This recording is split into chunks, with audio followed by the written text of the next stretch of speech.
अस्सलामु अलैकुम वरहमतुल्लाहि वबरकातुहू रब्बि इश्रह ली सदरी वयस्सिर ली अमरी वहलुल उक़दतम मिन लिसानी यफ़क़हू क़ौली। अल्हम्दुलिल्लाहि रब्बिल आलमीन। आयत नंबर 16। फला यसुद्दन्नक अन्हा मन ला युमिनु बिहा वत्तबअ हवाहु फतरदा।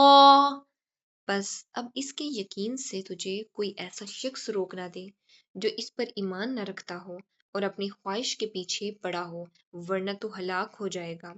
अल्लाह ताला फरमाते हैं फला यसुद्दन्नका अन्हा, यानी क़यामत अस्साअह पर यकीन से तुम्हें कोई ऐसा शख्स ना रोक दे, मन ला युमिनु बिहा, जो इस पर ईमान नहीं रखता और अत्तबा हवा, यानी अपनी ख्वाहिशात नफ्स के पीछे चलता है।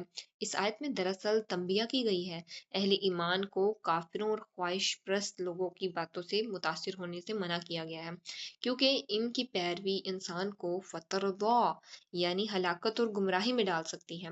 क़यामत पर मजबूत यकीन इंसान को सीधे रास्ते पर कायम रखता है, जबकि ख्वाहिशात की पैरवी ईमान को कमजोर कर देती है। आपके दिल में ये हो कि क़यामत आने वाली है, जब ईमान होगा, अल्लाह रब्बुल आलमीन का तकवा होगा और आपको ये चीज़ का इल्म होगा कि हमारे नाम अमाल अल्लाह रब्बुल आलमीन के सामने पेश किए जाएंगे, तो देखिए ज़िंदगी के हर मामले बहुत सीधे रहेंगे। आप धोखा नहीं किसी को देंगे, आप किसी की ग़ीबत नहीं करेंगे, आप किसी से झूठ नहीं बोलेंगे, आप सबसे अच्छा बिहेवियर शो करेंगे, क्योंकि आपके दिल में जो डर है वो अल्लाह रब्बुल आलमीन का है कि मैं अल्लाह रब्बुल आलमीन के सामने किस तरह हाजिर होऊंगा, मेरे पास कुछ होगा तो मैं सक्सेसफुल होऊंगा ना, मैं जन्नत अचीव करूंगा।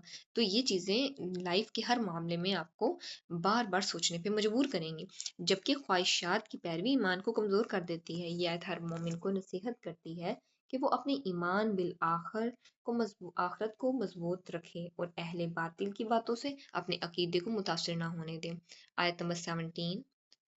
वमा तिल्का बियमीनिका या मूसा, ए मूसा तेरे इस दाएं हाथ में क्या है। वमा तिल्का बियमीनिका या मूसा, यानी ए मूसा तेरे दाएं हाथ में क्या है। ये सवाल अल्लाह ताला के इल्म के लिए नहीं था, क्योंकि वो अलीम है और हर चीज़ को जानता है, बल्कि इस सवाल का मकसद हज़रत मूसा अलैहिस्सलाम को मुतवज्जा करना और आने वाले अजीम मोजज़े के लिए ज़हनी तौर पर तैयार करना था। मुफस्सिरीन बयान करते हैं कि इस सवाल में इनासुन और तलत्तुफुन, यानी मोहब्बत और उन्स पैदा करने का अंदाज भी था, ताकि हज़रत मूसा अलैहिस्सलाम को तन्हाई और खौफ की हालत में इत्मीनान हासिल हो जाए। अल्लाह ताला स्टार्टिंग पे हल्के हल्के पॉइंट पे उनको कुछ चीज़ों में मतवज्जा करते हैं, उनको फिर अपने करीब करते हैं, उनको मुश्किल चीज़ों में थोड़ी थोड़ी पॉइंट पे आजमाइशों में डालते हैं, उनको रेडी करते हैं एक बड़ी आजमाइश के वक़्त के लिए। अल्लाह ताला अपने बंदों से कभी सवाल के अंदाज में, कभी कलाम फरमाते हैं, ताकि वो अपनी हालत और अपने पास मौजूद चीज़ों पर गौर करें और अल्लाह ताला की कुदरत के मज़ाहिर को देखने के लिए तैयार हो जाएं। आयत नंबर 18। قال هي عصاي أتوكأ عليها وأهش بها على غنمي ولي فيها مآرب أخرى। जवाब दिया कि ये मेरी लाठी है, जिस पर मैं टेक लगाता हूँ और जिससे मैं अपनी बकरियों के लिए पत्ते झाड़ लिया करता हूँ, और भी इसमें मुझे बहुत से फायदे हैं।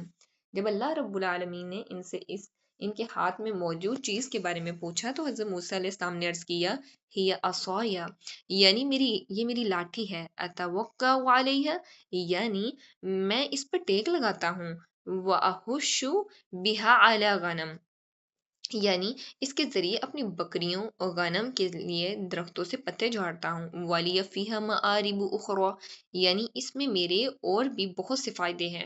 मुफस्सिरीन बयान करते हैं कि हज़रत मूसा अलैहिस्सलाम ने लाठी के फ़ायदे तफसील से इसलिए बयान किए कि ये गुफ्तगू इनासुन उन्स और मोहब्बत के अंदाज में जारी रहे और अल्लाह रब्बुल आलमीन के कलाम से मज़ीद शर्फ़ हम कलामी हासिल हो, कि बज़ाहिर एक सादा सा आसा भी अल्लाह रब्बुल आलमीन की कुदरत से अजीम मोजज़े का ज़रिया बन सकता है, और अल्लाह रब्बुल आलमीन अपने बंदों को छोटी चीज़ों के ज़रिए बड़े काम दिखाता है।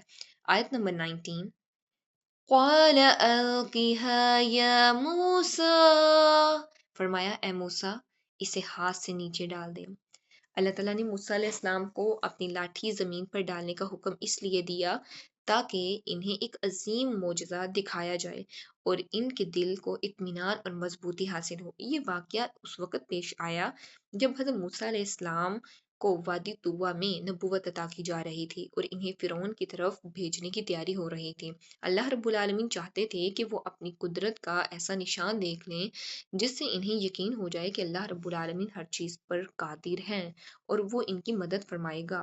اس حکم کے ذریعے عام سی لاٹھی کو ایک غیر معمولی معجزہ بنانے کی ابتدا ہوئی جو بعد میں سانپ بن کر ظاہر ہوا اور یہ موسیٰ علیہ السلام کی نبوت کی بڑی نشانیوں میں سے ایک بنا۔ آیت نمبر 20 فَأَلْقَاهَا فَإِذَا هِيَ حَيَّةٌ تَسْعَىٰ ڈالتے ہی وہ سانپ بن کر دوڑنے لگی۔ جب موسیٰ علیہ السلام نے اللہ رب العالمین کے حکم پر اپنی لاٹھی زمین پر رکھی تو وہ فوراً ایک حقیقی اور زندہ سانپ بن گئی جو تیزی سے حرکت کرنے لگی۔ یہ منظر کوئی جادو یا دھوکہ نہیں تھا بلکہ اللہ رب العالمین کی قدرت کا واضح معجزہ تھا جسے امام ابن کثیر رحمۃ اللہ علیہ بھی اللہ رب العالمین کی نشانی قرار دیتے ہیں۔ اس معجزے کے ذریعے اللہ رب العالمین نے موسیٰ علیہ السلام کے دل کو مضبوط کیا اور انہیں یقین دلایا کہ وہ اکیلے نہیں بلکہ اللہ رب العالمین ان کے ساتھ ہیں۔